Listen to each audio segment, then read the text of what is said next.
Qatar ప్రధానమంత్రి స్వయంగా phone చేశాడు ఇరాన్‌కి. ఎందుకని? వీళ్ళిద్దరికి మంచి సాన్నిహిత్యం ఉంది. ఖతార్ వాస్తవంగా ఇరాన్ తరపున మధ్యవర్తిత్వం చేస్తుంది.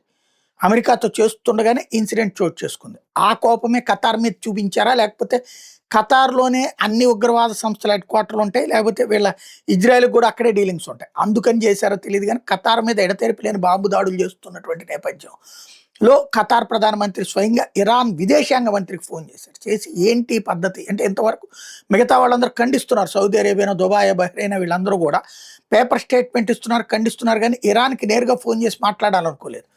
ఇరాన్ విదేశాంగ మంత్రితో నేరుగా ఖతార్ ప్రధానమంత్రి మాట్లాడి ఈ వైఖరి ఎవరు తీసుకుంటున్నారు? ఎందుకు తీసుకుంటున్నారు? పొరుగు దేశాల మీదనే దాడులు చేస్తే ఇదేం సంస్కృతి? ఇదేం సంస్కారం? ఎట్టి పరిస్థితుల్లో దాడులు ఆపేయండి అంటూ మిగతా దేశాల తరపున తను మాట్లాడారు. మరి ఇరాన్ ఆగుతుందా? లేదా దాడులు కొనసాగిస్తుందా? అంటే ఆయన నిన్న రాత్రి మాట్లాడారు. ఈ తెల్లవారుజామున కూడా మాట్లాడారు. ఆ తర్వాతనే మళ్ళీ దుబాయ్, సౌదీ అరేబియాల మీద డ్రోన్ స్ట్రైక్స్ చేసింది ఇరాన్. అంటే ఆ ఖతార్ ప్రధానమంత్రి మాటలు పట్టించుకోలేదు. అయితే ఖతార్ మీదకి ఆగినట్టుంది. మరి ఖతార్ వరకు ఎగ్జంప్షన్ ఇస్తుందా చూడాలా.